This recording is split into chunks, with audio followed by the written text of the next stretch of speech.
مثال کے طور پر سکہ نگل لیا ہے، لکڑی کا کوئی ٹکڑا ہے وہ نگل لیا ہے، تو اس سے بھی قضا لازم آ جائے گی، روزہ ٹوٹ جائے گا، کفارہ نہیں ہوگا۔ کسی بھی چیز کا دھواں وہ دانستہ حلق سے نیچے پہنچانا، تو اس سے بھی روزہ ٹوٹ جائے گا۔ اس کے اندر سگریٹ اور حقہ وغیرہ جو ہے وہ شامل ہیں، تو ان کا دانستہ حلق سے نیچے جو ہے وہ پہنچایا جاتا ہے، قضا اس پر بھی لازم آتی ہے، کفارہ نہیں۔ بھول کر کھانے سے روزہ نہیں ٹوٹتا، لیکن ایک بندے کو مسئلہ پتہ نہیں تھا، اس نے بھول کے کچھ کھا لیا۔ جب بھول کے کھا لیا، بعد میں اس کا یاد آیا کہ روزہ تھا، اور اس کو مسئلہ نہیں پتا تھا کہ بھول کے کھانے سے روزہ نہیں ٹوٹتا، اس نے خیال کیا میرا روزہ ٹوٹ گیا ہے، اس نے یہ سمجھ لیا کہ میرا روزہ ٹوٹ گیا ہے۔ اب یہ سمجھ کے دانستہ بھی کھا لیا کہ روزہ تو ٹوٹ گیا، تو چلو اب کھا پی لیتا ہوں، تو اس کے لیے بھی قضا ہوگی، کفارہ نہیں ہوگا، کیونکہ اس نے غلط فہمی میں دانستہ کھایا ہے۔ جو جان بوجھ کے دانستہ کھاتا ہے اس کے اوپر تو کفارہ ہوتا ہے۔ اور یہاں پر میں ایک بات اور یہ بھی عرض کر دوں کہ روزہ ٹوٹ بھی جائے نا، روزہ ٹوٹ بھی جائے کسی کا، تو عموماً لوگ یہ سمجھتے ہیں بس روزہ ٹوٹ گیا تو اب تو کھاتے پیتے رہیں۔ نہیں، حکم یہی ہے کہ روزہ ٹوٹ بھی گیا ہے تو مغرب تک کھانا پینا کچھ نہیں ہے، یہ حکم ہے۔ اور انتہائی مجبوری ہو جائے تو پھر چلو کچھ کھا پی سکتے ہیں مغرب سے پہلے، لیکن اگر روزہ ٹوٹ بھی چکا ہے تو تب بھی مغرب تک جو ہے وہ اس کھانے پینے سے رکنا واجب کے درجے میں ہے، کہ واجب ہے کہ رکے رہیں۔ اچھا جی، ایک آدمی نے، یہ مسئلہ جو ہے وہ انتہائی اہم ہے، اس کے اوپر بڑی توجہ کی ضرورت ہے۔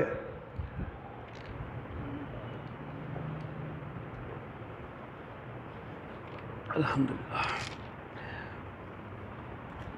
سحری کا وقت ختم بھی ہو گیا، وہ پھر بھی کھا رہا ہے، تو اس کا روزہ کوئی نہیں ہوگا۔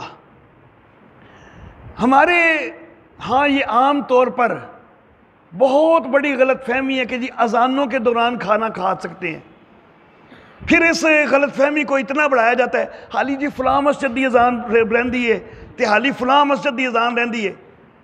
اللہ کے بندو، اذان جو ہے سحری کے وقت کے اندر دینی جائز ہی نہیں، اور روزہ آپ نے سحری کے وقت کے اندر رکھنا ہے نا، اذان اس وقت دینی قطعاً جائز ہی کوئی نہیں۔ جب تک سحری کا وقت ختم نہ ہو جائے اذان شروع کرنی جائز نہیں ہے۔ جب اذان شروع کرنی جائز نہیں ہے تو اذان تو شروع ہی تب ہوئی ہے کہ جب سحری کا وقت ختم ہو چکا ہوا ہے، اور آپ اب بھی کھا رہے ہیں کہ جی فلاں مسجد کی بھی جاری ہے تو فلاں مسجد کی بھی جاری ہے۔ بھائی اذان میں تو کوئی ہو سکتا ہے کہ 10 منٹ بعد جا کے اذان دے دے، تو یہ اذانوں کے دوران سحری کھانا قطعاً اس سے روزہ نہیں ہوتا، اور اس کی قضا رکھنی پڑتی ہے۔ جو اذانوں کے دوران کھا کے جو ہے وہ سحریاں کرتے رہے تو ان کی قضا رکھنی واجب ہوتی ہے۔ یہاں پر میں ایک اور چیز جو ہے اس کا خاص طور پر ذکر کرنا چاہوں گا کہ نمازوں کے جب ہم اوقات بناتے ہیں، سحری اور افطاری کے جب ہم اوقات بناتے ہیں، تو اس کے اندر ہمیں کچھ چیزوں کا خیال کرنا پڑتا ہے۔ مثال کے طور پر قلعہ ادار سنگھ کے جس وقت اوقات میں تیار کرتا ہوں نمازوں کے، سحری اور افطاری کے، الحمدللہ اللہ رب العزت نے یہ صلاحیت دی ہے، اور پورے ملک سے الحمدللہ دوست احباب جو ہے وہ مجھ سے نقشے بنواتے ہیں۔ قلعہ ادار سنگھ کا جب میں نقشہ تیار کرتا ہوں نا، تو اس میں طول برد اور عرض بلد لینا ہوتا ہے۔ میں جو طول بلد اور عرض بلد لیتا ہوں نا، وہ یہ جو جامع مسجد مرکزی کے محراب میں جس جگہ پر امام کھڑا ہوتا ہے اس کے پاؤں کی جو جگہ ہے نا، میں اس جگہ کا طول برد اور عرض بلد لے کر قلعہ ادار سنگھ کے نقشے بناتا ہوں۔ اب سارے قلعے نے اس جگہ پہ آ کے تو روزہ نہیں رکھنا، تو نہ اس جگہ پہ آ کے کھولنا ہے۔ سورج مشرق سے آہستہ آہستہ مغرب کی طرف جا رہا ہوتا ہے۔ اب میں نے تو یہ وقت لیا، اب یہ وہ وقت لیا ہے نا، جو اگر میں عین یہی وقت اناؤنس کروں کہ بھئی سحری کا انتہائی وقت یہ ہے، اس کا ایک خرابہ یہ ہوگا کہ جو ادھر سے مشرق کی سمت ہے ان کا وقت تو کچھ سیکنڈ پہلے ختم ہو گیا ہوا تھا، میں نے وقت اناؤنس کر دیا کہ یہ والا جی آخری وقت ہے، ادھر والے سارے مشرق والے سارے جو ہیں ان کا روزہ خراب ہوگا، اس لیے میں یہ وقت اناؤنس نہیں کر سکتا۔ اسی طرح جو پرلی طرف والے ہیں، اگر میں یہ وقت اناؤنس کرتا ہوں اور اسی وقت جو ہے وہ لوگ سمجھ لیتے ہیں کہ جی فجر کا وقت شروع ہو گیا ہے، تو پرلے وقت طرف تو ابھی فجر کا وقت نہیں ہوا، ابھی سحری کا وقت جاری ہے، کیونکہ سورج ادھر تو بعد میں پہنچ رہا ہے، تو وہاں کوئی نماز فجر کی پڑھ لیتا ہے تو اس کی نماز خراب ہو جاتی ہے۔ تو دونوں طرف مجھے احتیاط کرنی پڑتی ہے۔ جو وقت سامنے آتا ہے، سحری کا انتہائی وقت جو ہے، عام طور پر جو نقشہ بنانے والے ہیں وہ 2 منٹ کی احتیاط کرتے ہیں۔ میں اس معاملے میں سب سے کم، جتنے لوگوں کا مجھے معلوم ہے جو نقشے بناتے ہیں نا، میں ان میں سب سے کم جو ہے نا وہ احتیاط کرنے والا، کیونکہ باقی لوگ جو نقشہ بناتے ہیں نا تو وہ اناؤنس کرتے ہیں پورے ضلع کے لیے، میں کہتا ہوں نہیں، پورے ضلع کے لیے نہیں، صرف 10-12 کلومیٹر کے لیے میں نقشہ بنا رہا ہوں، اور 10-12 کلومیٹر کے لیے میں پھر احتیاط 1 منٹ کی کرتا ہوں، اور 1 منٹ سے بھی پھر مزید گنجائش یہ کہ سیکنڈوں کا کچھ نہ کچھ فرق ہوتا ہے نا، تو 40 سیکنڈ سے بہرحال کم جو ہے وہ میں کبھی نہیں آنے دیتا، 40 سیکنڈ سے لے کر 1 منٹ 40 سیکنڈ تک یہ میری احتیاط ہوتی ہے۔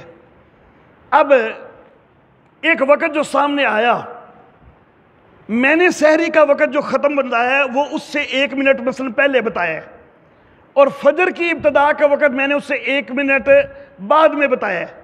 اب اذان جو ہے گویا کہ ان 2 منٹوں کے بعد ہونی ہے، اور آپ کہتے ہیں جی اذان کے دوران بھی کھا لے، حالانکہ اذان سے تو 1 منٹ پہلے جو ہے وہ روزے کا وقت ختم ہو چکا، اور جو جتنے مشرق کی طرف ہیں ان کے لیے اس سے بھی پہلے ختم ہو چکا، جن کے لیے مزید میں 1 منٹ لگاتا ہوں۔ تو گویا کہ اذان جو شروع ہوتی ہے تو وہ تو کم از کم جو ہم نے وقت اناؤنس کیا ہوتا ہے اس سے کم از کم 1 منٹ تو ضرور بعد میں شروع ہوتی ہے، اور مشرق والوں کے لیے تو 2 منٹ احتیاط لازمی ہوتی ہے۔ تو پھر مشرق والے بھی جو ہیں وہ کھاتے جائیں تو روزہ کدھر ہوگا بھائی، جبکہ اذان تو شروع ہی نہیں ہو سکتی اس وقت۔ تو یہ انتہائی غلط چیز ہے کہ جی ابھی فلاں مسجد کی اذان جاری ہے، فلاں کی جاری ہے اور ہم کھاتے رہیں، نہیں، سائرن اسی لیے ہم بجاتے ہیں تاکہ لوگوں کو پتہ چل جائے کہ یہ وقت ختم ہو گیا ہے، اور اس کے بعد کھانا جو ہے وہ قطعاً جائز نہیں۔ دوسری طرف افطار کے وقت یہ بھی بڑا اہم ہے، افطار کا وقت نہیں ہوا تھا اور آپ نے پہلے افطار کر لیا ہے، کوئی اذان کسی نے جو ہے وہ غلطی سے پہلے دے دی یا بیوقوفی سے پہلے دے دی اور آپ نے پہلے افطار کر لیا تو روزہ کوئی نہیں ہوگا، اس کی قضا رکھنی بھی واجب ہوتی ہے۔ بھائی دور حاضر کے اندر گھڑیاں موجود ہیں، کیلنڈر بنا کے دیے جاتے ہیں، موبائل فون کے اندر آپ کے پاس ٹائم موجود ہے، سارا کچھ مولوی دے اتنا اتنا نہ پا دیا جی مولوی صاحب نے اذان دیتی سی، کوئی تھوڑی جی تحقیق آپ بھی تے کر لیا کرو، جو ہر بندے دے کول کیلنڈر پہنچ جاندہ ہے، ہر بندے دے کول گھڑی موجود ہوندی ہے، موبائل موجود ہوندا ہے، تو کچھ خود بھی تو دیکھنا چاہیے نا۔ اذان کوئی معیار نہیں، نہ روزہ رکھنے کا نہ روزہ کھولنے کا، یہ قطعاً اپنے ذہنوں سے نکال دیجئے کہ اذان معیار ہے، معیار وقت ہے، جو قرآن حکیم نے سورۃ البقرہ کے اندر بتلایا ہے، معیار وقت کو بتلایا ہے، اذان کو معیار نہیں بتلایا ہے۔ تو اگر کسی نے روزہ پہلے افطار کر لیا، بے شک مولوی کی غلطی سے افطار کر لیا، تو اس کو اس چیز کا، مولوی کو گناہ ہوگا اس چیز کا کہ اس نے کیوں پہلے اذان دے دی ہے، لیکن اس کو بھی گناہ ہوگا کہ تجھے اپنے چویتے عقل ہے نا، جدو نقشے موجود نے، کیلنڈر موجود نے، خاص طور تے جدو روزانہ ویکھنا پیا کہ اے مولوی جلدی اذان دے دیندا ہے، اور کسے پاسوں نہ علی کوئی سائرن ہوندا ہے تے نہ اور کوئی اذان ہوندی ہے، تے اے مولوی جلدی دے دیندا ہے، تے پھر تو ضرور اودے تے اعتماد کرنا ہے۔ جب دوسرے جو ہے نا وہ لیٹ دے رہے ہیں تو ذرا سوچ تو لے نا۔ اللہ اللہ۔ اب ہم آتے ہیں جس کے متعلق خاص طور پر کہا گیا کہ کیسے روزہ ٹوٹتا ہے یا نہیں ٹوٹتا۔ عموماً لوگوں کو غلط فہمی یہ ہوتی ہے کہ منہ بھر کے کہہ آ جائے تو روزہ ٹوٹ جاتا ہے، حالانکہ بھائی وہ وضو ٹوٹنے کا مسئلہ ہے، لوگوں نے اس کو روزہ ٹوٹنے پہ بنا لیا۔ منہ بھر کے کہہ آنے سے وضو ٹوٹتا ہے، روزہ نہیں ٹوٹتا۔ روزے میں آپ کو 100 کہہ بھی آ گئی ہے، روزہ کوئی نہیں ٹوٹا۔ ہاں البتہ جان بوجھ کے کہہ کی جائے اور وہ منہ بھر کے مقدار کی ہو، اس سے روزہ ٹوٹتا ہے۔ ویسے خود کہہ آئی ہے، جتنی مرضی کہہ آ گئی ہے، روزہ قطعاً نہیں ٹوٹتا۔ تو اس لیے یہ غلط فہمی پال کے اکثر لوگ روزہ جو ہے نا بعد میں کھانا پینا شروع کر دیتے ہیں، اس کی قضا دینی واجب ہوتی ہے، کفارہ بہرحال نہیں ہوتا، کیونکہ غلط فہمی سے انہوں نے بعد میں کچھ کھا پی لیا ہے۔ تو کہہ کی صورت میں روزہ تب ٹوٹتا ہے یا تو جان بوجھ کے کی جائے اور وہ منہ بھر کے مقدار ہو جائے، یا پھر کہہ حلق سے اوپر آئی اور اس کو واپس کر گئے تو پھر روزہ ٹوٹتا ہے. اس کو اگر باہر نکالنا ممکن تھا، اتنی حلق سے اوپر آ گئی تھی، پھر اس کو باہر نکالنا واجب ہے. حتیٰ کہ اگر آپ نماز پڑھ رہے ہیں نا، نماز پڑھ رہے ہیں اور اس میں کئی دفعہ پانی اچھل کے باہر آ جاتا ہے، نماز توڑ کر جا کے اس کو نکالنا واجب ہے، جو کہ باہر آنے کے قابل ہے، کیونکہ نماز کا وقت تو آپ کے پاس موجود ہے، نماز تو اس کے بعد بھی آپ ادا کر سکتے ہیں، لیکن روزہ توڑ بیٹھیں گے اگر آپ اس کو واپس کریں گے تو اس لیے روزے کو خراب نہیں کرنا، وہ واپس نہیں کرنی. اگر وہ اتنا باہر پانی آ گیا حلق سے اوپر کہ جس کو منہ سے نکالنا ممکن ہے تو پھر نکالنا ہے. ہاں البتہ کئی دفعہ اتنا تھوڑا حلق کے اوپر آتا ہے کہ جو باہر نکالنا ممکن نہیں ہوتا اور وہ خود ہی واپس ہو جاتا ہے، اس سے روزہ نہیں ٹوٹتا. اچھا جی،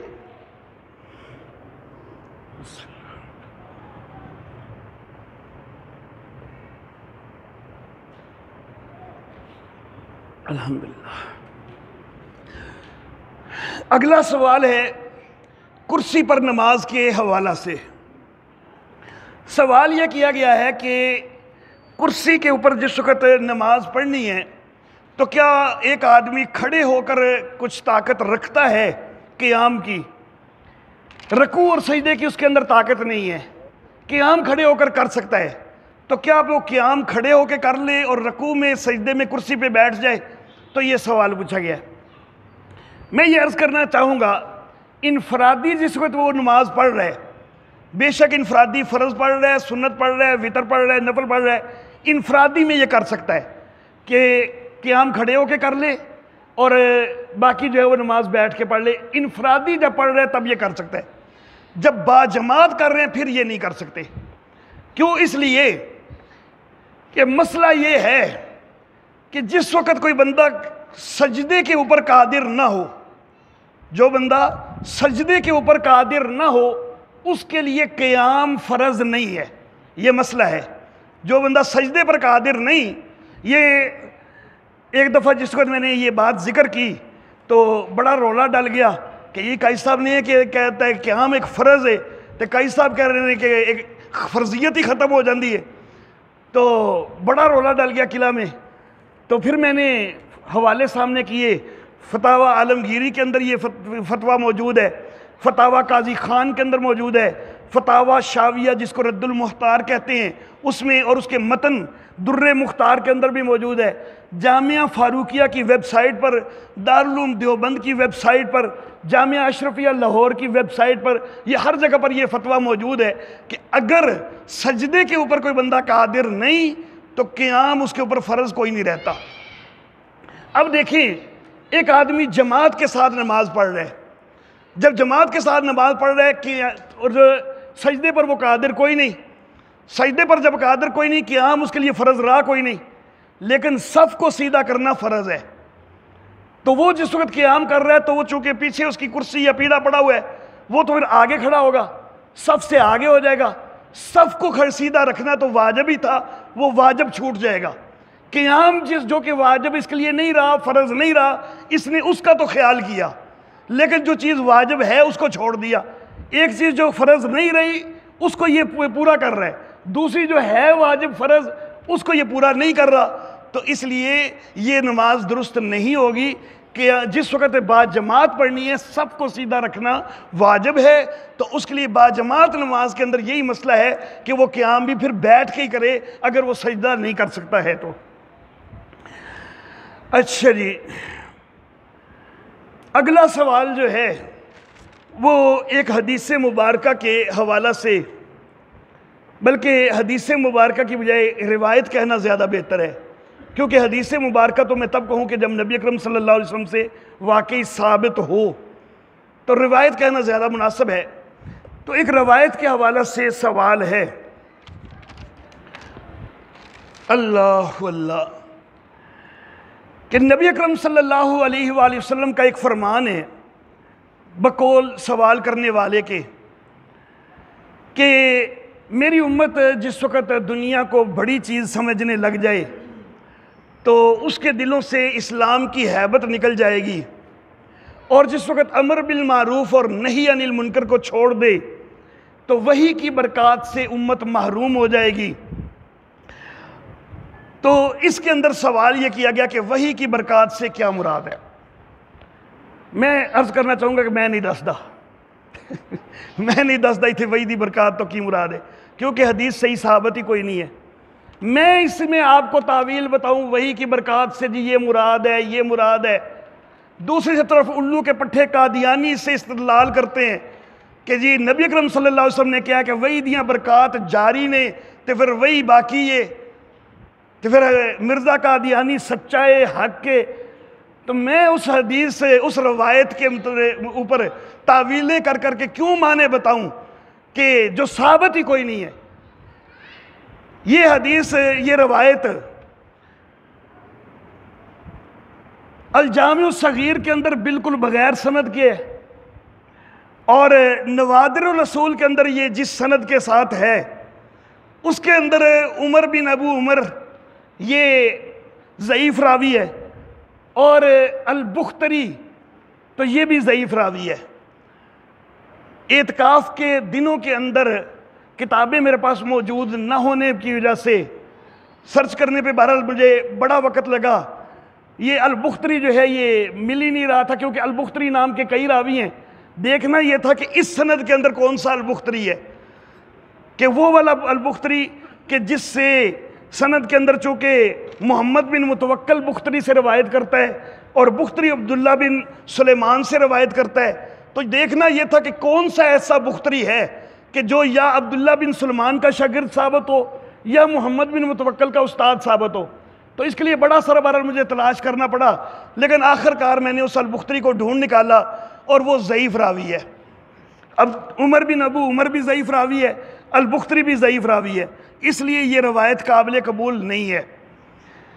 ایک اور سند اس کی جو ملتی ہے تو وہ فضیل بن عباس تک پہنچتی ہے، اور فضیل بن عباس تبع تابعی ہے، اور تبع تابعی کے بعد وہ سیدھا نبی اکرم صلی اللہ علیہ وسلم سے روایت کر رہے، حالانکہ تبع تابعی کی تو نبی وسلم سے ملاقات کوئی نہیں نہ ہوتی، تو درمیان میں تابعی اور صحابی دو راستے کم از کم چھوٹے ہوئے ہیں، اور یہ کم از کم دو ہیں۔ آگے کیا پتا کہ اس کو ایک روایت کو آگے دوسرے نے تیسرے سے چوتھے سے پتہ نہیں کتنے تابعین نے ایک دوسرے سے روایت کر کے آگے کسی صحابی سے روایت کیا ہو، تو درمیان کے جو چھوٹے ہوئے راوی ہیں ان کے حالات کا کوئی پتہ ہی نہیں چل سکتا۔ ایسی روایت کو معضل روایت کہتے ہیں کہ جس میں دو یا دو سے زیادہ راوی چھوٹے ہوں اکٹھے، اور یہ قابل قبول نہیں ہوتی۔ تو یہ روایت قطعاً قابل قبول نہیں ہے کہ اذا عظمت امت الدنیا نزعت منہا ہیبت الاسلام، کہ جس وقت دنیا کو جو ہے وہ عظمت دینے لگ جائے گی میری امت تو ہیبت اسلام اس سے نکل جائے گی۔ وَإِذَا تَرَكَتِ الْأَمْرَ بِالْمَعْرُوفِ وَالنَّهْيَ عَنِ الْمُنْكَرِ حَرُمَتْ بَرْكَةَ الْوَحْيِ، اور جس وقت وہ امر بالمعروف اور نہی عن المنکر کو چھوڑ بیٹھے گی تو برکت کی وحی کی برکت سے محروم ہو جائے گی۔ وَإِذَا تَصَابَتْ أُمَّتِي سَقَطَتْ مِنْ عَيْنِ اللَّهِ، اور جب امت کے لوگ ایک دوسرے کو گالیاں دینے لگ جائیں گے تو وہ اللہ کی نظر سے گر جائیں گے۔ تو بہرحال یہ روایت جو ہیں، یہ کچھ دوست جو ہیں تبلیغ کی اہمیت کے اندر ضرور پڑھتے رہتے ہیں، لیکن میں ان سے بھی گزارش کرنا چاہوں گا کہ چونکہ من گھڑت روایت ہے اور قادیانی حضرات اس سے استدلال کر کے اپنا موقف ثابت کرنے کی کوشش کرتے ہیں، تو خدا را اس روایت کو چھوڑ دیں، یہ نہ پڑھا کریں۔ اگلا سوال،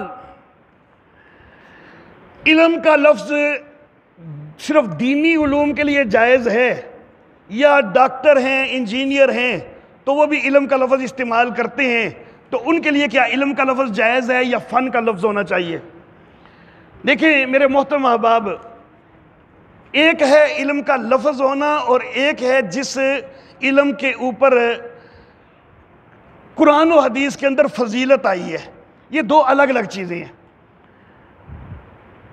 یہ چیز، یہ فرق کیے بغیر کچھ احباب جو ہیں وہ سیدھا علم کے لفظ کا ہی انکار کر دیتے ہیں کہ بس دینی علوم کے لیے علم کا لفظ بولا جا سکتا ہے اور کسی کے لیے علم کا لفظ نہیں بولا جا سکتا۔ میں عرض کرنا چاہوں گا کہ نہیں، یہ تعصب درست نہیں ہے۔ علم کا لفظ وہ جو فضیلت کے حوالہ سے، جس علم کے حصول کی ترغیب ہے، جس علم کی فضیلت ہے، وہ تو واقعی صرف دینی علم ہے۔ لیکن کوئی بھی ایسی چیز کہ جس کے اندر معلومات ہوں، ان کے لیے شرعی طور پر لفظ علم استعمال کرنا بہرحال جائز ہے۔ لفظ علم استعمال کیا جا سکتا ہے جو بھی معلومات والی چیز ہو۔ اب کئی چیزیں معلومات والی ایسی ہیں کہ دینی علوم نہیں ہیں لیکن ان کو فن کبھی نہیں کہا جا سکتا۔ مثال کے طور پر تاریخی واقعات کا علم، اب ان کو فن تو نہیں کوئی بھی کہہ سکتا۔ یا جغرافیہ کا علم، اس کو فن تو کوئی نہیں کہہ سکتا۔ جغرافیہ میں معلومات ہیں کہ فلاں علاقہ کس طرف ہے، فلاں علاقہ کس طرف ہے، اس کے ارد گرد کون کون سے علاقے ہیں، یہ علم ہے، ان کو فن تو نہیں کہا جا سکتا۔ اب فن ان کے بنتے کوئی نہیں ہے، علم کا لفظ ویسے ان کے لیے حرام قرار دے دے تو ہے کیا پھر؟ یہ تاریخ کیا ہے، جغرافیہ کیا ہے؟ تو بھائی علم کا لفظ ختم کرنا یہ معاملہ نہیں ہے۔ صرف یہ لوگوں کو سمجھاؤ کہ بھائی جس علم کے حصول کی ترغیب دی گئی ہے قرآن و حدیث کے اندر، اور جس علم کے فضائل بیان کیے گئے ہیں، وہ علم اور ہے اور دنیاوی علوم اور ہیں۔ ایک دینی علم ہے، اس کی ترغیب ہے، اور دوسرے دنیاوی علوم ہے۔ دنیاوی علوم کے لیے بہرحال جہاں جہاں کوئی معاملہ فن والا ہے تو اس کو فن بھی کہا جائے گا، لیکن فن بھی معلومات کے اوپر ہوتا ہے۔ معلومات پہلے ہوتی ہے تو فن ہوتا ہے نا، تو فن کے متعلق بھی جو معلومات ہے وہ علم ہے، عملی طور پر جو مظاہرہ ہے وہ فن ہے۔ تو بہرحال صرف لفظ جو ہے وہ ختم کرنا وہ اس کی کوئی ضرورت نہیں ہے، لیکن یہ چیز جو ہے یہ واضح ہونی چاہیے کہ کس علم کے اوپر ترغیب کا جو ہے وہ دی گئی ہے حصول کی، اور کس علم پر ترغیب نہیں دی گئی، فضیلت کس علم کی ہے، یہ چیز الگ بات ہے۔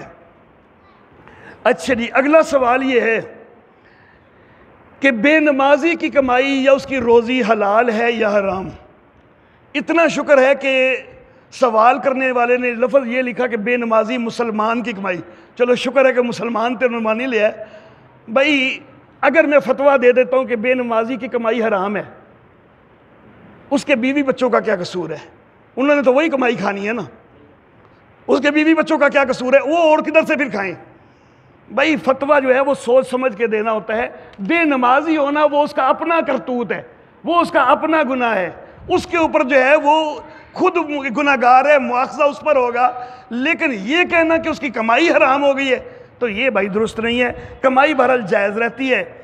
نبی اکرم صلی اللہ علیہ وسلم نے کافر حکمران سے چادر وصول کی ہے تحفے کے طور پر۔ بے نمازی چلو ہے تو مسلمان نا، سوال لکھنے والے نے بھی لفظ مسلمان بیچ میں استعمال کیا ہے، تو نبی اکرم صلی اللہ علیہ وسلم نے تو غسانی حکمران جو کہ عیسائی تھا اس سے تحفے کے طور پر چادر جو ہے وہ قبول کی ہے، اور پھر خود بھی تحفہ جو ہے وہ بھیجا ہے نبی اکرم صلی اللہ علیہ وسلم نے۔ تو اگر غسانی حکمران کی کمائی جائز نہیں تھی تو نبی صلی اللہ علیہ وسلم نے کیوں تحفہ قبول کر لیا؟ مدینہ کے اندر جو یہودی تھے ان کے ساتھ تجارتی لین دین صحابہ کرام کر رہا ہے، یہودیوں کی دکانوں سے لین دین رہا ہے، اور یہود کے ساتھ نبی اکرم صلی اللہ علیہ وسلم نے معاہدہ بھی کیا ہے، اور اس معاہدے کے اندر یہ بھی طے ہوا ہے کہ اگر کسی بندے کا کسی فریق کا کوئی قتل ہو جائے گا تو دونوں فریق مل کر، یہودی اور مسلمان دونوں مل کر اس کی دیت ادا کریں گے۔ اور جب غزوہ بنو نذیر ہوا ہے تو نبی اکرم صلی اللہ علیہ وسلم ایک دیت کے معاملے میں ہی یہودیوں سے بات کرنے کے لیے گئے ہوئے تھے کہ جب انہوں نے نبی اکرم صلی اللہ علیہ وسلم کے قتل کی سازش کی اور اس کے نتیجہ میں غزوہ بنی نذیر پیش آیا۔ تو بہرحال بے نمازی کو تنبیہ ضرور کریں، اس کو ترغیب ضرور دیں نماز کی۔ ہاں اتنا جائز ہے کہ تنبیہ کرنے کے لیے اس سے ناراضگی کا اظہار کرتے ہوئے آپ اس کی دعوت قبول نہ کریں، اس حد تک تو ہے، لیکن یہ نہیں کہہ سکتے کہ اس کی کمائی حرام ہے۔ صرف اس کی تنبیہ کے طور پر کہ بھائی تو نماز نہیں پڑھتا، میں تیرے گھر نہیں دعوت کھانا، میں تیرے گھر دا کھانا نہیں کھانا، یہ صرف اس کو تنبیہ کے طور پر، حرام سمجھتے ہوئے یہ بھی نہیں۔ حرام سمجھتے ہوئے کریں گے تو یہ غلط ہو جائے گا، حرام سمجھتے ہوئے نہیں، صرف اس کو تنبیہ کرنے کے لیے کہ وہ باز آ جائے، تو اس کے لیے اتنا جائز ہے کہ چلو جی آپ اس سے اظہار ناراضگی کریں، اس کے گھر کھانے سے انکار کر کے اس کو بتلائیں کہ میں اس لیے نہیں کھا رہا کہ تو نماز نہیں پڑھتا، تو صرف یہ تنبیہ کے طور پر اتنا جائز ہے۔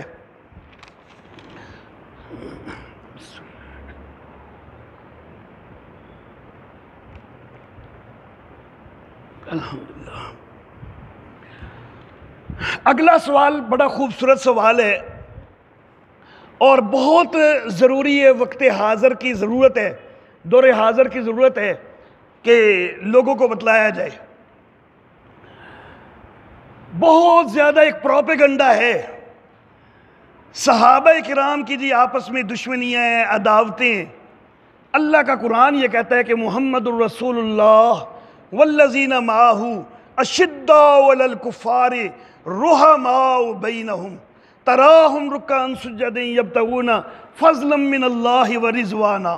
اللہ کا قرآن کہتا ہے کہ ان کی آپس میں شفقتیں ہیں، مہربانیاں ہیں، محبتیں ہیں، لیکن ایک پروپیگنڈا مسلسل کیا جا رہا ہے کہ جی خلفائے راشدین اور اہل بیت ان کی آپس میں عداوتیں ہیں۔ اور اس کے اوپر کسی صاحب ذوق دوست نے سوال کیا ہے، اور بڑا بہترین سوال کیا ہے کہ خلفائے راشدین اور اہل بیت کی آپس کی کچھ رشتہ داریاں جو ہیں وہ واضح کی جائیں تاکہ لوگوں کو پتہ چلے کہ ان کی آپس میں محبتیں۔ ظاہر ہے کہ رشتے اتھے ہی کیتے جاندے نے کہ جتھے محبت ہوئے، تیاں اتھے ہی دتیاں جاندیاں نے کہ جتھے محبت ہوئے، جتھے دشمنی ہوئے اتھے کوئی اپنی تی نہیں دیندا۔ اللہ اللہ۔ سب سے پہلے حضرت ابوبکر صدیق رضی اللہ تعالی عنہ، اہل بیت سے جو سوال کرنے والے کی مراد ہے، ویسے اہل بیت کا اصل مصداق وہ ازواج مطہرات ہے۔ اہل بیت کا اصل مصداق جو ہے وہ ازواج مطہرات ہے، لیکن بہرحال جو سوال کرنے والے کی مراد ہے وہ سیدنا علی المرتضیٰ رضی اللہ تعالیٰ عنہ کا گھرانہ ہے۔ تو بہرحال اس حوالے سے میں جواب دینا چاہوں گا۔ حضرت ابوبکر صدیق رضی اللہ تعالی عنہ اور سیدنا علی المرتضیٰ رضی اللہ تعالی عنہ کی آپس کی رشتہ داریاں، سب سے پہلے میں یہ ذکر کروں گا، پھر حضرت عمر فاروق، حضرت عثمان غنی، اور پھر حضرت امیر معاویہ کی طرف بھی ہم جائیں گے، کیونکہ اولئک ہم الراشدون، سارے صحابہ کے لیے اللہ نے قرآن میں لفظ راشدون کہا ہے، تو جو صحابی بھی پھر خلیفہ بنے وہ خلیفہ راشد ہی ہیں۔ تو حضرت امیر معاویہ تک جو ہے وہ خلافت صحابہ کے پاس رہی ہے، تو وہ سارے ہی خلیفہ راشد ہیں۔ حضرت علی کے اوپر خلافت راشدہ کو ختم کر دینا اس کا کوئی تک نہیں ہے۔ بہرحال سب سے پہلا رشتہ حضرت علی اور حضرت صدیق رضی اللہ تعالی عنہ کا گھرانہ کا، علی کے ایک چچا زاد بھائی ہیں اور صدیق اکبر کے وہ داماد ہیں۔ صاحب ذوق ہوں تو اشارہ سمجھ جائیں، علی کے چچا زاد بھائی ہیں اور صدیق اکبر کے وہ داماد ہیں۔ کون ہیں؟ نبی اکرم صلی اللہ علیہ وآلہ وسلم۔ کتنی بڑی رشتہ داری ہے حضرت علی رضی اللہ تعالیٰ عنہ کے گھرانے کی اور حضرت ابوبکر صدیق رضی اللہ تعالیٰ عنہ کے گھرانے کی۔ دوسری رشتہ داری، نبی اکرم صلی اللہ علیہ وسلم کی زوجہ مطہرہ حضرت زینب بنت خزیمہ نبی اکرم صلی اللہ علیہ وسلم کی زندگی میں وفات پا گئی تھی۔ ان کی وفات کے بعد ان کی ایک اور مادری بہن، باپ الگ الگ ہیں، ماں ایک ہی ہے۔ اللہ اللہ۔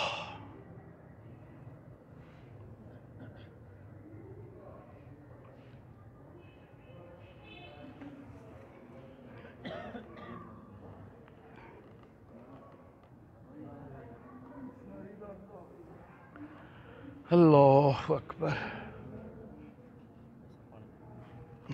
پلا دے، جزاک اللہ۔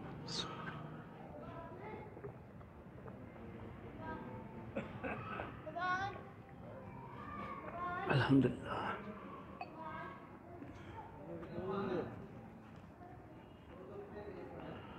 اللہ ربی لا شریک لہ۔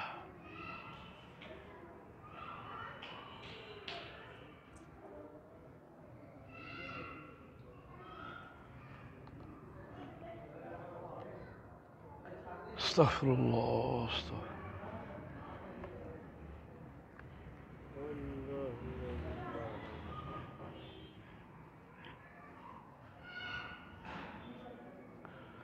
اللہ ربی لا شریک لہ۔ کوئی بات نہیں، خیر ہے۔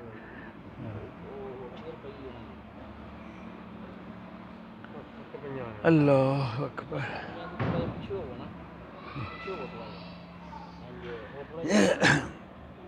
جی محترم احباب، اللہ اکبر، اللہ اکبر، اللہ اکبر۔ جی محترم احباب، اس گھرانے کی دوسری رشتہ داری، نبی اکرم صلی اللہ علیہ وآلہ وسلم کی ایک زوجہ مطہرہ حضرت زینب بنت خزیمہ رضی اللہ تعالی عنہا، نبی اکرم صلی اللہ علیہ وسلم کی زندگی میں ان کی وفات ہو گئی۔ ایک وقت میں دو بہنوں سے تو نکاح جائز نہیں ہوتا، لیکن ایک بہن کی وفات ہو جائے پھر دوسری بہن سے نکاح ہو جائے یہ تو جائز ہوتا ہے۔ ان کی ایک دوسری بہن حضرت میمونہ بنت حارث رضی اللہ تعالی عنہا، باپ دونوں کے الگ الگ ہیں، مائیں ایک ہیں، ماں ایک ہی ہے دونوں کی۔ تو پھر حضرت میمونہ بنت حارث سے بھی نبی اکرم صلی اللہ علیہ وسلم کا نکاح ہوا۔ حضرت عثمان ذی النورین رضی اللہ تعالی عنہ، ان کے لیے ہم یہ لفظ استعمال کرتے ہیں نا کہ نبی اکرم صلی اللہ علیہ وسلم کے دوہرے داماد ہیں، اور خود حضرت نبی اکرم صلی اللہ علیہ وسلم اس خاتون کے دوہرے داماد ہیں۔ یہ اس خاتون کو بڑی جو ہے وہ شرف حاصل ہے۔ افسوس کہ یہ خاتون کفر کی حالت میں مر گئی تھی۔ ہند بنت عوف بن زہیر اس خاتون کا نام ہے، اور اگر یہ اس نے اسلام قبول کیا ہوتا تو بڑی عظیم خاتون تھی۔ اس کے داماد بڑے عظیم انسان، وہ اس خاتون کے داماد ہیں، لیکن یہ کفر کی حالت میں فوت ہو گئی، عظمتوں سے محروم ہو گئی۔ اچھا جی، اب میمونہ بنت حارث وہ بھی نبی کریم صلی اللہ علیہ وسلم کی اہلیہ بنی، یہ مادری بہن ہے۔ اب انہی کی ایک اور مادری بہن ہے اسماء بنت امیس، اور یہ حضرت ابوبکر صدیق رضی اللہ تعالیٰ عنہ کی اہلیہ ہے۔ تو گویا کہ حضرت علی کے چچا زاد بھائی نبی اکرم صلی اللہ علیہ وسلم اور حضرت صدیق اکبر یہ آپس میں ہم زلف ہو گئے۔ حضرت ابوبکر صدیق کی اہلیہ اور نبی اکرم صلی اللہ علیہ وسلم کی دو اہلیہ وہ آپس میں جو ہیں وہ مادری بہنیں ہیں۔ یہ جو خاتون ہے نا ہند بنت عوف بن زہیر، ان کی 9 بیٹیاں تھیں، اور پوری کائنات کے اندر دامادوں کے لحاظ سے اگر دیکھا جائے نا تو اس سے بڑی عورت اور کوئی نظر نہیں آتی۔ کیسے عظیم داماد جو ہیں وہ اس عورت کو ملے ہیں۔ نبی اکرم صلی اللہ علیہ وسلم اس عورت کے دوہرے داماد ہیں۔ حضرت زینب بنت خزیمہ سے بھی نکاح ہوا، حضرت میمونہ بنت حارث سے بھی نکاح ہوا، حضرت صدیق اکبر بھی اس کے داماد ہوئے، حضرت اسماء بنت امیس ان کی ماں یہی عورت ہے، اور اسماء بنت امیس سے حضرت ابوبکر صدیق کا نکاح ہوا۔ حضرت حمزہ نبی اکرم صلی اللہ علیہ وسلم کے چچا، وہ بھی اس عورت کے دوہرے داماد ہیں۔